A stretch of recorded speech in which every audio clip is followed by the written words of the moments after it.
Oh, on Hoover. This is Bro, I'm telling you, that nigga not from Hoover. He better not speak on Hoover business. And I ain't saying anyone. That's the man right there, moving like he either some quiet mastermind or the boldest wild card on the whole internet. Nobody else mixing moves like this. He's either playing chess 3 steps ahead or sliding into trouble with no breaks because he done put himself in a serious mess. I'm about to break down exactly why what he said was risky, wild, and honestly not the smartest play. He knew what his brother was up to. If his brother didn't never steal from me, on Hoover, he stole from me. And on Westside Hoover, I went to fuck for that mother for my money. It just so happened that his brother didn't come. So I had to deal with old Boosie. And just like you see him on the TV, he cocky. Oh, but see, he didn't understand. You're in the building with 200 Hoovers. And I'm Gumby Hoover. Ain't no Boosie badass in here. Gumby badass. Hoover though. So, in his defense on Hoover, he was outnumbered. We in the green room. It's Boosie, it's 2 bitches. It's Stunner from Vegas, his bodyguard from Grape Street. This right here might be one of the most dangerous takes somebody can drop online. And I think like the road manager. Yeah, on Hoover, that's the nigga road manager. I told that nigga in my eyes again, bitch, slap the shit out you on Hoover. Like, it went bad because he's mad at Jay-Z now. I ain't never met Jay-Z before. I'm from Hoover. I'm off Code in the Fed, nigga. I don't know none of these people you talking about. But your brother just made me pay $7,500 more out of my budget. I need to holler at Groove. So he doing the whole Boosie shit. And I understand that I approach him. What's up, bro? I'm Gumby. I put the concert for you. I don't want to hear all that shit. I need my back end. I don't understand what you talking about back end. I approach him again. Boosie, listen. Wait, bro, listen. They said I just got out of prison. I explained my whole situation to him again. He shut me off again. I'm sorry. He shut me, you know what I'm saying? He shut me off again. And, you know, at that point, I kind of like got upset because it was a miscommunication. Like, me and Groove ain't got no issue. I'm looking for the nigga to throw my hoes, and you interfering. And it kind of like, see, I ain't no bitch. I got the whole recording. I'm saying, and I'm gonna send it a little bit to you, I'm gonna send it a little bit to you. I hope I ain't no bitch. You know what I mean? So peep this. When you grinding, you're supposed to chase the bag, stack it, flip it, then double back for more. And Gumby been treating his money like a real OG, not some brand new rookie out here. He figured if something happened to him right now, nobody getting paid. Simple as that. Yeah, you might go viral and get a little buzz. But when somebody disappears, the whole bag dries up. So Gumby played it safe. He said he was supposed to link with Boosie, but something else popped up instead. And when you older, you move smarter, calmer, and you control the chaos before it controls you. But out of nowhere, the whole plan flipped and everything went sideways quick. He tried to calculate the risks, protect the paper, and make the safest call, but that same move ended up putting him in an even deeper bind. Let me say this real clear. I got some advice OG Gumby better lock in on because this could save him a whole world of problems. He was in a bad situation. That's why he went on and fired the bitch Q. That night, he said, book me at Boosie.com. Some real nigga shit. But at the end of the day, on Hoover though, when Groove was allowed to leave up out of the room, and how that actually played out was that I explained to him after I caught his attention that his brother had stolen from you. And I showed him the bank account and I explained to him what happened. And he agreed that he never received that money. And saying his brother TQ was on some fat shit and me and him was gonna do business. So if you see the footage from the concert, me and Lil Boosie went out and did a whole duo. Hoover. Guy said, but at the end of the day, our business is still not finished on Hoover. I lost $52,000 in that concert and I need my money from TQ, Lil Boosie, what's the nigga name? Blue Contrail. What's the nigga name? Blue Contrail. No, that's the bitch that was in the nasty book we used to see in the fuck yeah. What's the nigga name? That nigga there. I need my bread. I truly believe he got a plan, but at the same time, he making the whole internet stare at him like, ayo, what's really going on? Now, rewind this. That clip he posted was nearly 5 months old. Go check it. Real Toon was out there with real money floating around that room. That's where the whole mess first starts. But then another interview dropped, and that's when I started wondering, is Gumby playing genius moves or just reckless ones? Because some of what he said sounded a little too close to a threat. If anything pops off and it ties into any kind of gang situation, it's going to point right back at him. The feds in LA are watching heavy right now, moving fast and paying attention to everything. And if they see a convicted felon talking reckless online, that's an instant issue. Gumby either said one of the smartest things ever or one of the worst, depending on how he tries to explain himself later. And here's the wild part. He's out here talking loud while still under federal supervision. The feds are deep in LA right now, so why move like that? This gotta be one of the wildest things I ever heard because it sounds way too close to him putting himself on the radar, and that's exactly the kind of talk that gets people jammed up fast, no warning at all. If Gumby really wants to move smart, his next step should be straight business. Not beef, not back and forth, not slick threats on camera. You don't settle nothing with loud talk. You settle it with paperwork, file your claims, drop your receipts, bring out the contracts, the recordings, the agreements, run the whole play. That's how you flip the system so it actually works for you instead of boxing you in. He too grown to be risking everything behind pride, but maybe, and I mean maybe, there's a method behind the madness. Maybe he already prepping for a lawsuit, setting the foundation for when those legal papers hit. Because if Boosie don't clean that situation up soon, the next thing landing in his hands could be a court notice with his government name printed bold. My money. My money. I need all of that. I'm hoping. You mentioned Boosie going to the federal penitentiary in California. His son going too for that switch. His son got caught in... I heard his son got caught with a switch. But not in California. Nah, wherever they was at. I don't give a f. You get caught with a switch, you going to that place.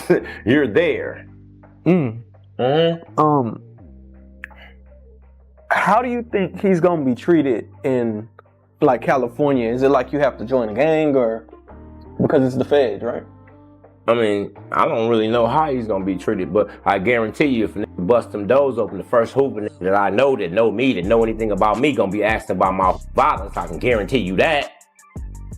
Torrance Hatch Jr., I need my payment for this, and that. Now that is how you move smart, not reckless. But here's the problem Gumby dealing with right now. He said he never dealt with Boosie directly, and that Boosie told him to go through that booking site. So the money he threw out at that concert looks way different from what was actually arranged.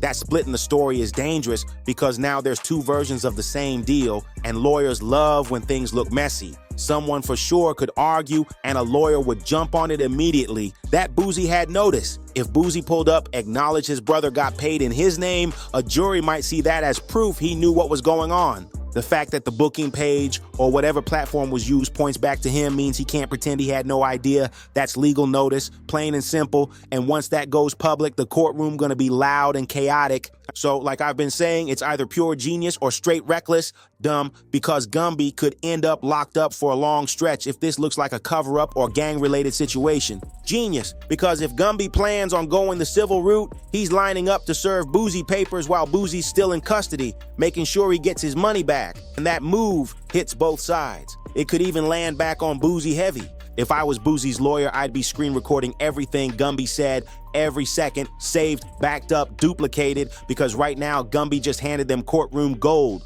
He went on camera calling himself an original gangster and openly connecting himself to one of the most known groups in California straight from his mouth. Said, man, everything that happens in California, y'all blame the Hoovers. That sounds like someone claiming rank, claiming pull, claiming authority, and you know what that means? That clip could end up helping Boosie more than hurting him, because if a judge sees that and hears a gang figure talking about putting pressure on Boosie, now the court has to think about Boosie's safety inside a federal penitentiary. I need my hooves on West Side Hoover. He's supposed to be going to the federal penitentiary area where my homeboys is at on Hoover. But they go one way or another. Gonna read me. Nigga gonna have to speak up for what they supposed to speak up on Hoover. Nigga, I need my money. TK, TQ, whoever that was in your inbox. What's the name? Oh, the Boosie's brother. I don't give a. I need my money. Talking about slandering you. I don't gotta do none of that. I need my bread. You did some whole bad business. They try to make it seem like, oh, some janky promoter, some other bullshit. No, your brother ran off with my money, Boosie. Boosie, he ran off with my money. Remember that? I'm the nigga that showed you who stole your money. Remember that, Boosie? I need my hooves, bro, on Hoover. I need my hooves. Going to the penitentiary area, you know what I'm saying? The federal penitentiary on Hoover. Somebody gonna answer about my money, I promise you. I promise you, I need my bottom, bro. The last thing I heard me and Boosie talked about is, look, bro, get with your people and my people get with yours. We're gonna work it out. That was years ago. So I ain't forgot. I need my violence. I lost $52,000 in that concert, bro, on Hoover. And on top of that, I showed that Boosie supposed to be a real. I showed grew Your brother was stealing from me. That's how he learned that his brother was stealing from me. Because the nigga stole from me and I wasn't going for it. On who? Gumby might have accidentally handed Boosie's defense everything they need to push for protection or even argue for early release. The irony is wild. And then Gumby jokes about somebody once owing him $52,000, saying he rounded it up to $74,000, like he's reliving the same kind of chaos all over again. This whole situation sits in a weird zone, half business drama, half street tension, and all unpredictable. It's either pure genius or straight up dangerous, because threatening somebody, even hinting at it, while the system already watching you, is the fastest way to lose everything. And what makes it even wilder is how Gumby admits his own uncle was from 74 Hoover. The whole story starts looping back on itself. He's cracking up mid-sentence, realizing just how deep everything runs, then snaps back like, oh my God, bro.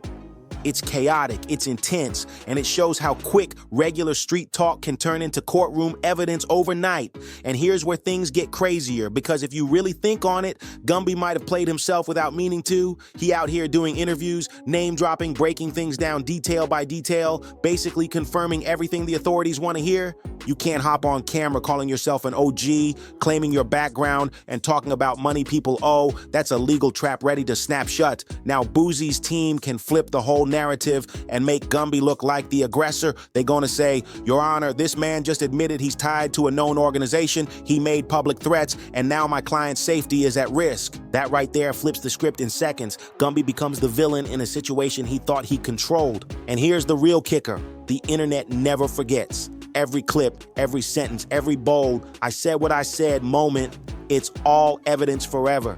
That's why folks keep saying Gumby's move was either next level chess or self-destruction caught on camera. If he really planning something legal, he better tighten everything up fast, because one wrong phrase can turn a money dispute into a full-blown federal nightmare. This ain't the type of spotlight you want when your name already making noise in the streets.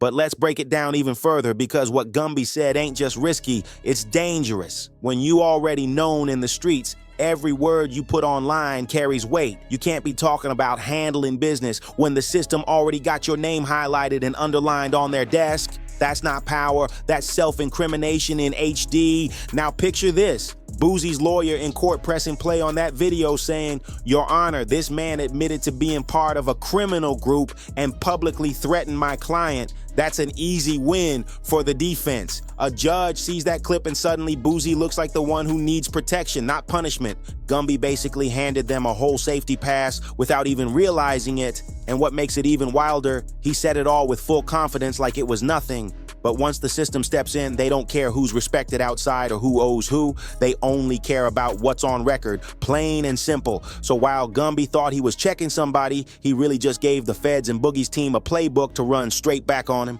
One bad sentence in an interview can flip a power move into a full disaster instantly. And that random preacher-style rant he slipped into, man, that made it even more unpredictable. If gangs didn't exist, folks would probably be arguing with religious leaders instead. That's how wild people get when they feel tested.